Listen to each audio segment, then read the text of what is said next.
ciência. E o que eu fico mais triste é que enquanto tudo isso está acontecendo, as pessoas estão caminhando para um templo de pedra, embora tenha lido 1000 vezes na Escritura que o templo somos nós, o Espírito habita em nós, sabendo que o Salvador derrubou aquele templo, que ele não tinha nem onde reclinar a cabeça, quanto mais uma casa, e que isso efetivamente não é casa do nosso Salvador. Assim as pessoas esquecem que só há um pastor, um só é o nosso pastor, e esse é o Salvador. As pessoas esquecem que só há um mediador entre o Criador e o homem, o Salvador, homem, e vão atrás de líderes religiosos, vão atrás de pastores mentirosos, de pessoas que enganam os outros a troco de dinheiro, não lendo na própria Escritura que muitos seguiriam as suas dissoluções, pelos quais o caminho da verdade seria blasfemado. Não leram na Escritura que no final dos tempos surgiriam inúmeros falsos profetas e que enganariam a muitos, se possível for, enganariam até os escolhidos. E aí fico triste porque muitos não são os escolhidos, porque estão se deixando enganar por essas pessoas. Não percebe que não são enganados os que estão no espiritismo, na Umbanda, na Quimbanda, em religiões esotéricas e outras religiões. Não, esses não estão enganados, esses sabem o que estão fazendo. Enganados são os que acham que estão servindo ao nosso Criador, mas servem ao homem. Que Criador é esse que fez o céu, a terra, fez toda essa maravilha e precisa do seu dinheiro para a obra dele continuar? Você não vê que isso não tem lógica? E a Escritura não apoia isso hora nenhuma. Não há nada que possamos fazer por ele hora nenhuma. Que Deus idiota é esse, que gosta que você fique batendo palmas, que fique cantando para ele e ele se alegra em ver você cantar? Esse não é o meu Deus.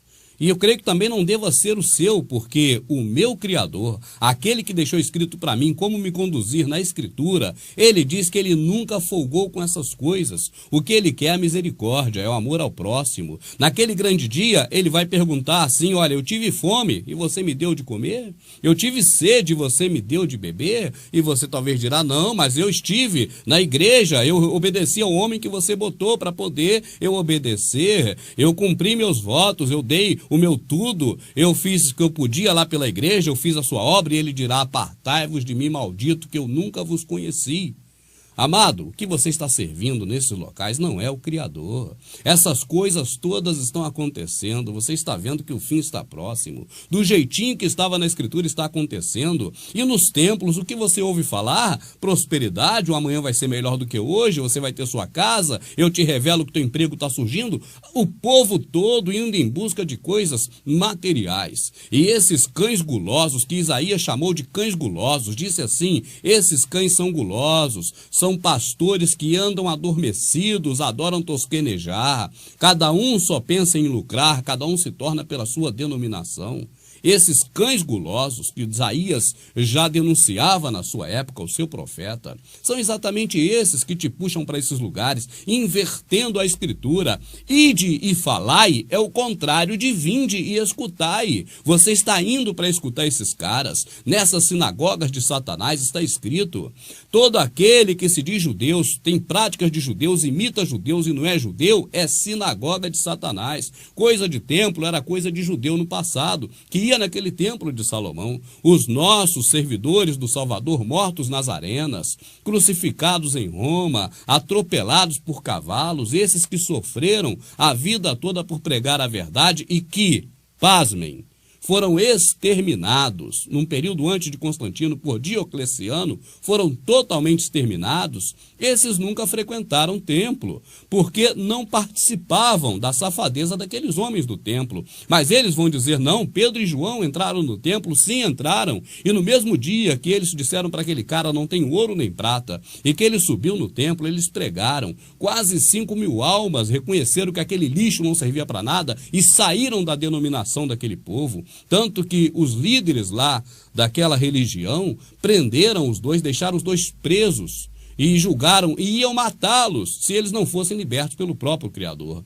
Assim, amado, leia a Escritura que ninguém te engana, porque esses homens que estão aí, Eles não estão preocupados em te falar a verdade, nem do que está acontecendo e nem das coisas da Escritura, mas eles mentem terrivelmente. Quando eles dizem não deixai vossa congregação, como é costume de alguns, leia o texto todo e vai ver que Paulo, está falando para você não largar a graça, ou seja, a nova aliança, e voltar para a lei de Moisés e fazer prática da lei de Moisés como dízimo, porque o dízimo é lei de Moisés, você não sabia? Está escrito, porque pela lei de Moisés, apenas os levitas têm direito de tomar o dízimo, embora todos os judeus lá tenham nascido do lombo de Israel, todos os hebreus. Agora eu pergunto, seu pastor é hebreu, ele nasceu direto daquela nação? Ele é judeu, ele é alguma coisa disso? Somente os levitas tinham direito de tomar o dízimo segundo a lei de Moisés. Dízimo é lei de Moisés. Eu quero que um cachorro desse, um cão guloso desse, me mostre na Escritura onde que dízimo é dinheiro, onde tem dízimo de dinheiro. E o dízimo foi ordenado para o povo de Israel, para Israel, no período de Israel, até a vinda do Salvador. Quando o Salvador morreu, ele disse, o véu do templo se rasgou de alto a baixo e as pedras se fenderam. Mas esses cães gulosos só lê a primeira parte, dizendo que o véu se rasgou, não falam que as pedras se fenderam, para não derrubar o templo deles, onde eles te arrecadam muito dinheiro. Assista os nossos DVDs, meu amado. Você vai conhecer muito mais coisas de acordo com o que está escrito, e não com o que esses cães gulosos te ensinam, esses que são mais terríveis que a Globo, que te manipula, que te engana, porque a Globo acaba com a sua vida terrena, esses caras acabam com a vida espiritual. Esses são mais terríveis que os Illuminati colocam satélite para cair na tua cabeça, mas estes te jogam de cabeça no buraco, com seu entendimento ficando cauterizado, mente cauterizada, lavagem cerebral, extorquem teu dinheiro. Esses são mais terríveis que o diabo. Porque o próprio Satanás, quando esteve no deserto, ele sugeriu ao Salvador que se atirasse lá embaixo. Mas esses homens, na época do Salvador, pegaram o Salvador dentro da sinagoga, arrastaram até um alto do monte e tentaram jogar o Salvador lá de cima até embaixo. Só não conseguiram, a Escritura diz que é porque não era chegada a hora. Assim eles demonstram que são piores que Satanás. Qualquer hora, quando eles caírem nas garras de Satanás, eu temo de saber o que Satanás fará com esses homens, porque eles têm mentido muito, colocado muito a culpa no Satanás e feito coisas piores do que os próprios Satanás.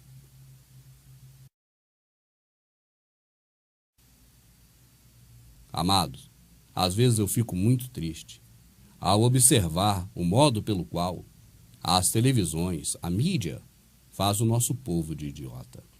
E fico muito mais triste ainda quando vejo que o povo realmente corresponde e se enquadra como perfeitos idiotas.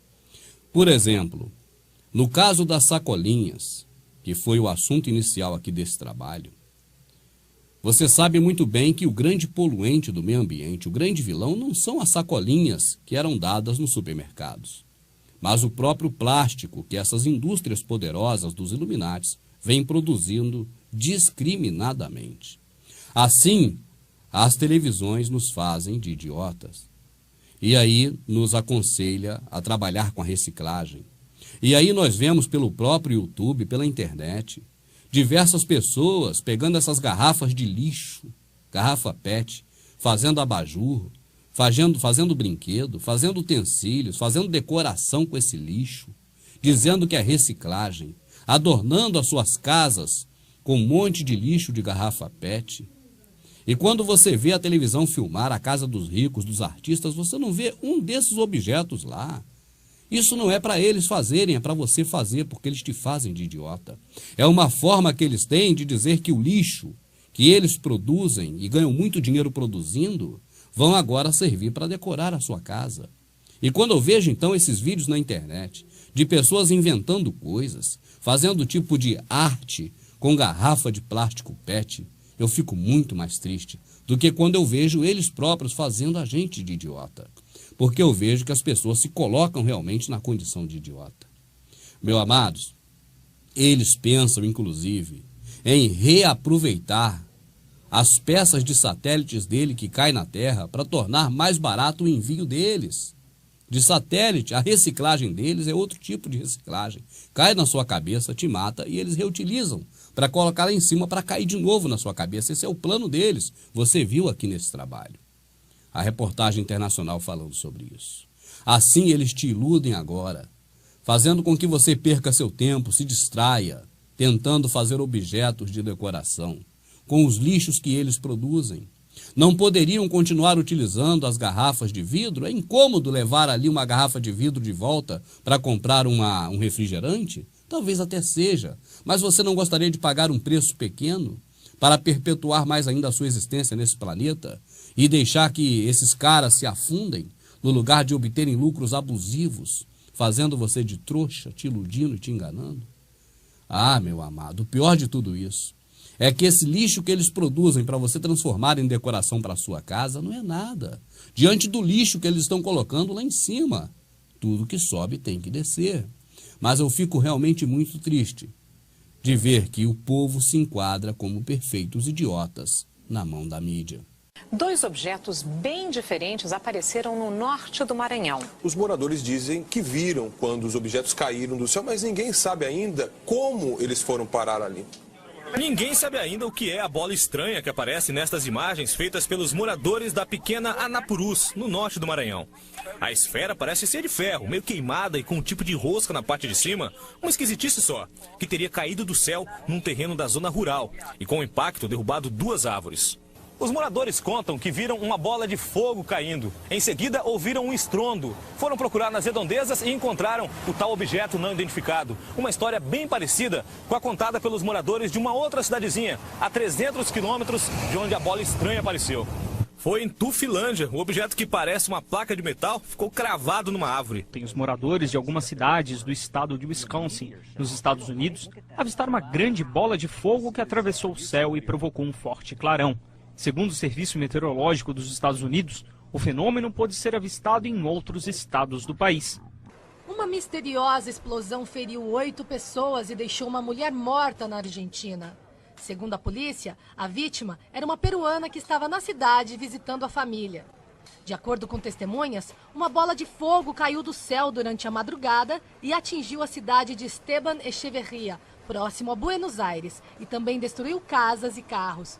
Olha, por enquanto ainda não há hipóteses confirmadas, não. Várias pessoas disseram ter visto algo estranho no céu. No momento ficaram assustadas, depois emocionadas. Alguns disseram que parecia uma imensa bola de fogo amarela e vermelha, do tamanho de um carro aproximadamente. Outros que já parecia uma estrela cadente com fumaça. O objeto ainda não foi identificado, mas já foi visto também no Espírito Santo, no Nordeste e em Belo Horizonte. No dia seguinte, ele voltou até o local e viu que constatou que a área estava realmente destruída pelo fogo. As imagens são, no mínimo, curiosas. É um mistério mesmo, porque ninguém sabe, viu, Evaristo e Sandra, o que causou esse acidente. Um mistério, o que provocou esse rombo enorme no prédio, a perícia ainda não sabe. E nem o Corpo de Bombeiros, que já fez 2 vistorias no edifício, consegue entender. Podia ter uma caixa d'água ali, olha, não era o caso. Não há indícios de que tenha alguma trinca, alguma coisa que indique que o prédio inteiro venha a cair. Ainda não dá para ter certeza, saber exatamente o que provocou essa tragédia. Quando esses caras vão dar a notícia que um desses lixos deles caiu aqui na Terra, eles se fazem de cínicos, de desentendidos. Ora, essas emissoras de TV nos acostumaram a entender, a achar que eles sabem de tudo, que eles nos informam tudo, que eles estão no controle de tudo. E quando cai um desses objetos que vem do terreno deles, que é favorável a eles, que é algo que eles próprios se beneficiam, eles se fazem de desentendidos. Utilizam o método que o nosso ex-presidente utilizava, de se esquivar, dizendo apenas que não sabe de nada. Isso é revoltante, meu amado. Isso é para você pegar esse veículo de comunicação, que é esse aparelho de televisão, e jogar fora. Você acha que você não pode viver sem um aparelho de televisão? Eu vivo sem aparelho de televisão desde que eu comecei no rádio. Eu comecei no rádio em 1981. Eu vivo sem o aparelho, não vou dizer para ver DVDs, mas para sintonizar em um canal, seja ele por assinatura, seja ele qual for, desde essa época que eu não sintonizo. Comecei não sintonizando só a Globo e logo depois passei a não ligar a TV para nada. Assim, meu amado, eu sei que você pode viver sem a televisão. Existe uma grande diferença da internet para a televisão. Na televisão, você não poderia nunca estar me assistindo, porque eu não poderia falar essas coisas lá. Você só me assiste porque é pela internet. Assim, existe uma diferença muito grande. A internet é um veículo de transporte de 2 pistas, ida e volta. Assim eu consigo falar para um grande público e você também consegue falar para um grande público. Mas o único acesso que nós temos nesses veículos de comunicações tradicionais como a TV é o acesso de receber, de ficar esperando eles trazerem as notícias para nós. Porque temos que nos alimentar das mentiras e dos lixos deles. Mas você não poderia nunca, por um canal de televisão, você colocar o seu ponto de vista. Porque você não pode colocar uma TV no ar. E muito menos você pode falar na TV deles. Eles não vão deixar você falar a verdade lá. Se você colocar uma TV no ar, algo que é da natureza, as ondas artesianas, as leis deles que eles fizeram para te atrapalhar, vão te proibir e você será preso. Você não pode falar para ninguém.